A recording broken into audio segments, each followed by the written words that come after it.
اصل کتاب وہ ہے، اور یہ ایک چھوٹا سا دیباچہ ہے شروع میں۔ کتاب کے پہلے دیباچہ آتا ہے۔ تو حیات دنیاوی جو ہے اس کی حیثیت اس کتاب کے دیباچے کی، کتاب زندگی جو ہے وہ تو کھولے ہی کی موت کے بعد۔ سورہ عنکبوت میں فرمایا وَإِنَّ الدَّارَ الْآخِرَةَ لَهِيَ الْحَيَوَانُ لَوْ كَانُوا يَعْلَمُونَ،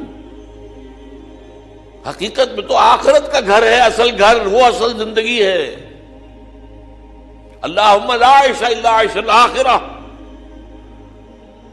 یہ جہاد میں قتال کے وقت صحابہ کرام، اللہم لا عیش الا عیش الآخرہ، اے اللہ آخرت کی زندگی کے سوا کوئی زندگی، یہ کوئی زندگی نہیں ہے ہماری۔ آدمی بلبلا ہے پانی کا، کوئی زندگی نہیں ہے۔ ایک لمحے کا تو آپ کو یقین نہیں ہے کہ آپ زندہ رہیں گے۔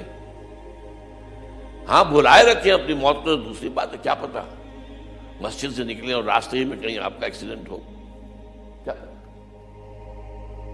لیکن ہم اسے دور رکھتے ہیں، اپنے تصور سے دور رکھتے ہیں۔ تو اللہم لا عیش الا عیش الآخرہ، اور حضور جواب میں فرماتے تھے فاغفر الانصار والمہاجرہ، تو اے اللہ یہ انصار اور مہاجرین کی جماعت جو تیری راہ میں قتال کر رہی ہے، ان کی مغفرت فرما دے، ان کے گناہوں کو معاف فرما دے۔ تو اس اعتبار سے اب یا تو وہ کام کرو جن سے تمہاری دنیا کی کوئی ضرورت پوری ہو، ضرورت،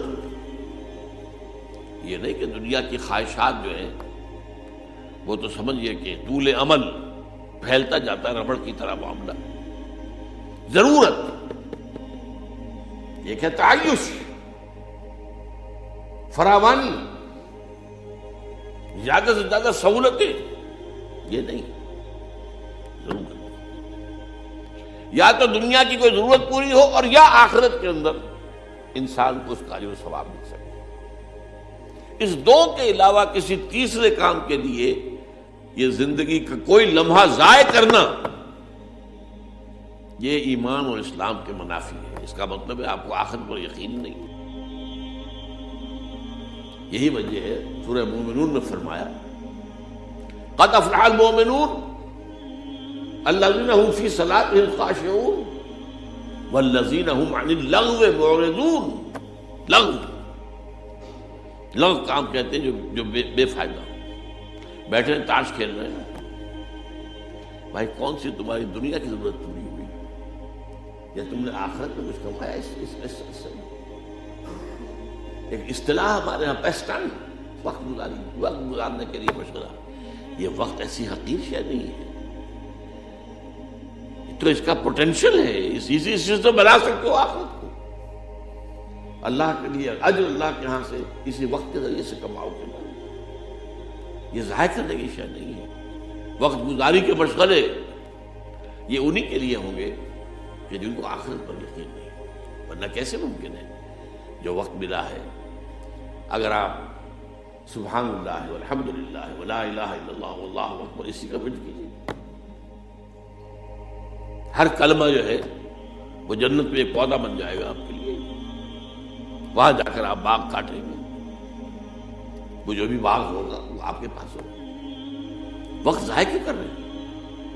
یا دنیا کی کوئی ضرورت پوری ہو رہی ہے، ٹھیک ہے، آپ کو معاش کے لیے کام کرنا ہے، اپنے لیے اپنے بال بچوں کے لیے روزی کمانی ہے، ٹھیک ہے، یا تو اس میں لگے، اور یا پھر آخرت کے کمانے کے لیے لگے۔ تیسرا کام نہ، والذین هم عن اللغو معرضون، اور آپ کے علم میں ہوگا بہت سے حضرات کے کہ سورہ مومنون کی جو ابتدائی 11 آیات ہیں اسی کے ہم معنی اور بہت مشابہ سورہ معارج کی آیات ہیں، وہاں اس کی بجائے والذین هم عن اللغو معرضون کی بجائے فرمایا ہے والذین یصدقون بیوم الدین، وہ لوگ جو آخرت اور قیامت کے دن اور جزا و سزا کے حساب کے دن کو مانتے ہیں، اس پر یقین رکھتے ہیں۔ یعنی اگر جزا و سزا کے قانون پر ایمان ہے، یوم الدین جزا و سزا کے دن پر یقین ہے، تو پھر کیسے ممکن ہے آپ کسی لغو کام کے درس مقصد کریں؟ بلکہ سورہ فرقان میں فرمایا گیا وعباد الرحمن الذین یمشون فی الارض ہونا واذا خاطبهم الجاہلون قالوا سلاما.